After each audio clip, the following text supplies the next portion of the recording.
in the book, my story begins in Shiraz in the late 19th century. It transports you through India, China, and America, and Iran in the 20th century. I write about my short and extraordinarily interesting and productive time in pre-revolutionary Iran and my eventual return to the United States, the country of my birth. You will read about my American journey from business, civic, and political accomplishments, as well as my arrest. I was blessed when I got into politics to have been involved at a particular point in time that gave me the opportunity of having relationships with some of the most important people in the Democratic Party and also, candidly, in the Republican Party, because by circumstance, one of the companies that I had invested in was an oil company that had bought George W. Bush's oil company, and he'd gone on the board of this company. So I knew George W. Bush, and believe it or not, I knew Donald Trump, because I had the experience of being sued by Donald Trump for $100 million.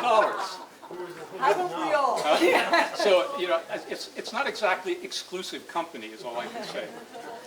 But the benefit of this was it taught me, and Nazee spoke about this for a moment, the necessity of the Iranian-American community to get involved in the American political system. And I remember having been asked to give a speech in San Francisco where I was asked, what does one do to get involved politically? And I asked a question of the audience. I said, how many of you here today have voted? First of all, how many of you here are American citizens? Almost everybody in the audience of over 200 people raised their hands. I said, how many voted in the last election? About half raised their hands. Then I asked, how many of you have given a political contribution?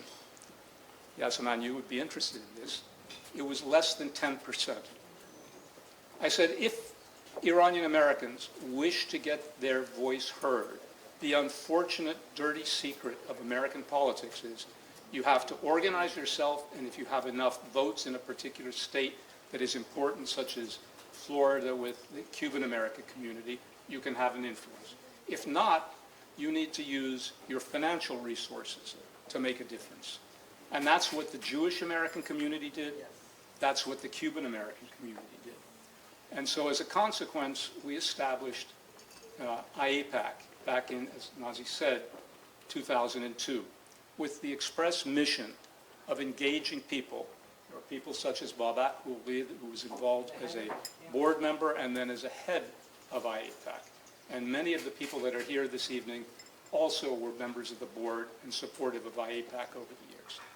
But the true mission of IAPAC, as Nazee said in taking my lines from me, is what is embodied in this young lady here today, who is the first Iranian-American congresswoman in the United States Congress. I couldn't be more proud.